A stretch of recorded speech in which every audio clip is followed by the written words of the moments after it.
kwa sababu nimepatiwa orodha mrefu ya zile barabara mimi nimezungumzia, na ni kweli hizo barabara zote mmetajiwa hapa ni mimi nilisema, sio mtu mwingine, ni mimi. But what I was telling you, Mr. President, mimi nataka nikueleze jambo moja peke yake kama senator wa hapa. Sasa nikisema Mheshimiwa Rais, tulikuwa na wewe pale kwa Mama Mukami Kimathi, ukatuambia barabara ya kutoka Kinamba kwenda Karangala kwenda kwa haraka itawekwa lami na haijawekwa. Nimepiga siasa gani? Mheshimiwa Rais, nikikueleza tulikuwa na wewe Shamata, ukatuambia barabara ya kutoka hapa Kariamu kwenda Kaka kwenda Shamata itawekwa lami na haijawekwa. Nimefanya siasa gani?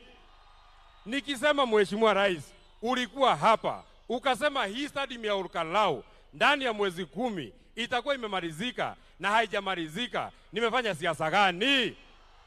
Nikisema Mheshimiwa Rais, ulikuja hapa ukatuambia barabara ya kutoka Ndonyonjeru kuja mpaka hapa itawekwa lami na haijawekwa. Nimefanya siasa gani?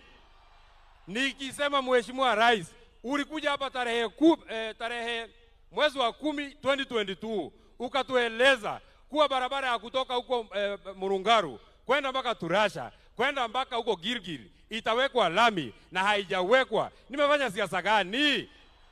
Unajua Mheshimiwa Rais, marafiki yako ni wale watu wanakuambia ukweli, na sisi kama viongozi ni watu ya kukuambia vile inaendelea hapa kwa ground.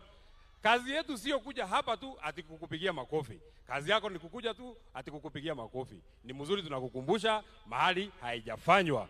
Kwa hivyo mimi watu wa hapa, mimi nataka niwaeleze vile vile, wakati mmoja nilikuja kwa sababu nimepatiwa orodha mrefu ya zile barabara mimi nimezungumzia, na ni kweli hizo barabara zote mmetajiwa hapa ni mimi nilisema, sio mtu mwingine, ni mimi.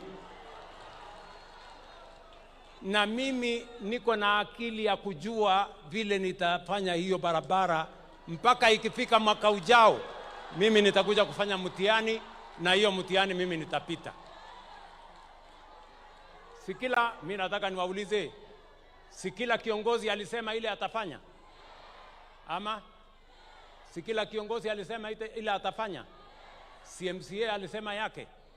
Si mbunge alisema yake? Si gavana alisema yake? Si senator alisema yake?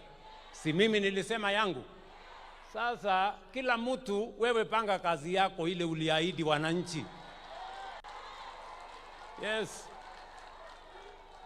Mimi ninajua vile nitatimiza yangu, wewe pambana na yako. Sijui kama tunaelewana watu wa Nyandarua. Mimi nimesema kila kiongozi atapimwa na kazi yake. Kama wewe ni mtu ya kupiga nduru na kelele na kuzunguka sijui nini sarakasi, hawa wananchi si wajinga vile mnawaona.